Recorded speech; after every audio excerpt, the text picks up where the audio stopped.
Sometimes we use silence treatment as a form of punishment against our partners in order to get them to do what we want.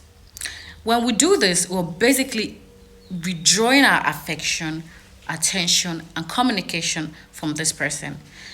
When somebody uses silence treatment on their partner, they're trying to make is either they're trying to turn the tables on their partner or to make them apologize for what they've done wrong. Many people use this as a form of correction for their partner, and some use this in order to manipulate their partner to get so attached to them. So, for instance, there could be two scenarios.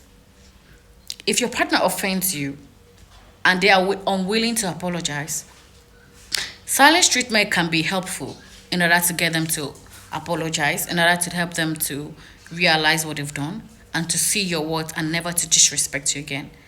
But sometimes it backfires because if you use silence treatment on your partner to turn tables on them, when they realize that you're trying to turn tables on them and you're trying to manipulate them, it's never going to end well and they will never trust you again. That is one scenario.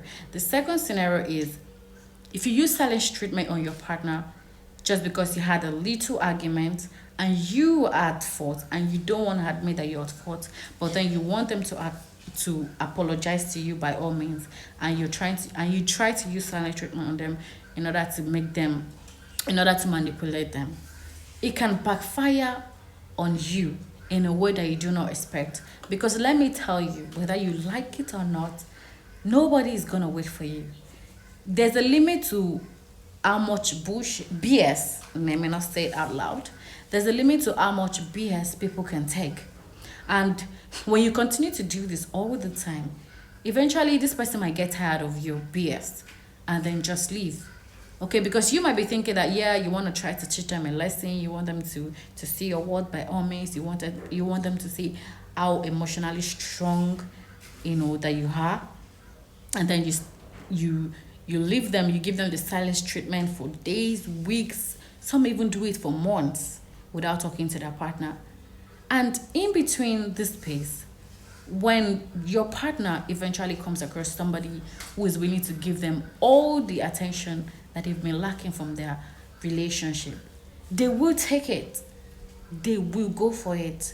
And then by the time you're calm, you think that you've taught them enough lesson, and you want to come back to the relationship, they're already gone. That's when you realize that everybody is a moving train and nobody is indispensable. So if you think that people will not replace you, my darling, you are wrong.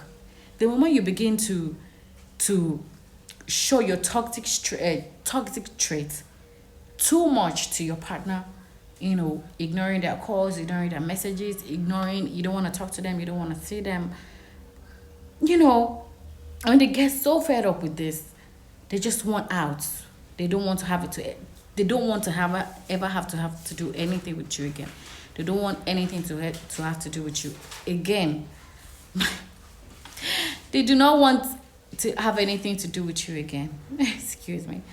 So that is why you should never use silent treatment on your partner. So if you have an argument with your partner or you have an issue with your partner, try to settle it.